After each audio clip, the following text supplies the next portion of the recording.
প্রিয় দর্শক, কেমন আছেন? আশা করছি ভালো আছেন। কিন্তু দেশ ভালো নেই।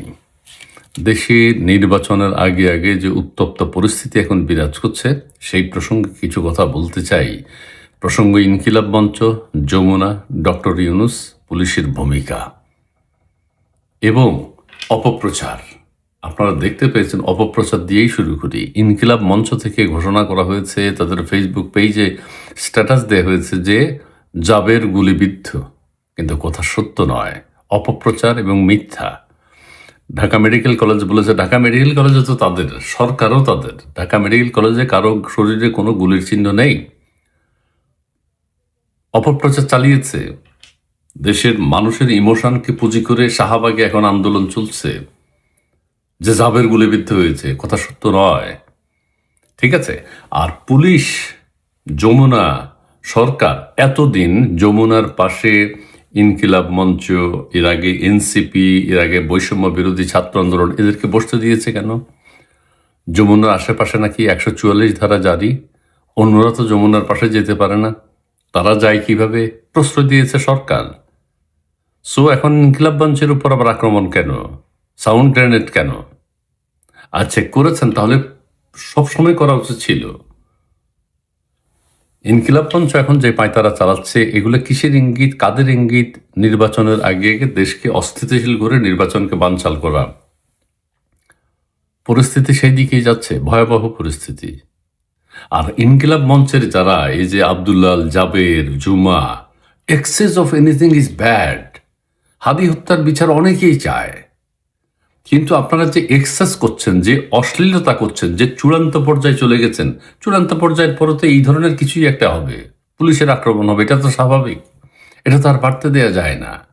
এটা কোনো অন্যায় কিছু না, এটা স্বাভাবিক গতি।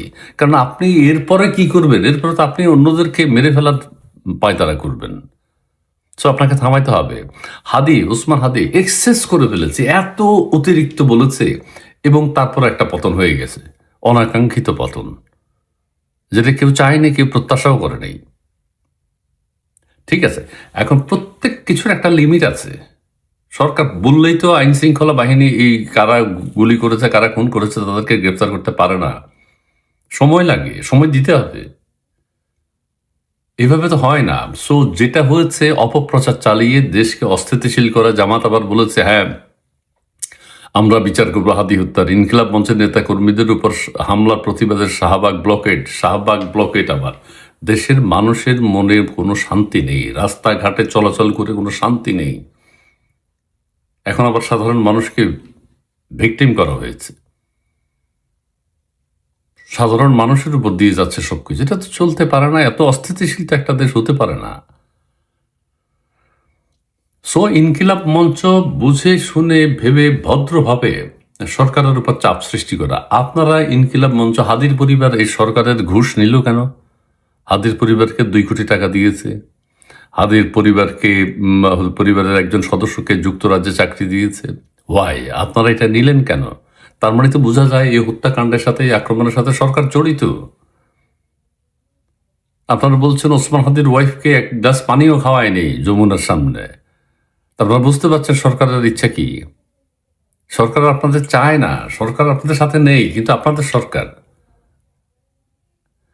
পরিকল্পিত সরকার, পরিকল্পিতভাবে এখন নির্বাচনকে বানচাল আর একটা ইস্যু তৈরি করা, এবং সেই ইস্যুকে কাজে লাগিয়ে সরকার থেকে যাওয়ার চিন্তা ভাবনা করছে, যেটি পরিষ্কার হয়ে গেছে জনগণের সামনে।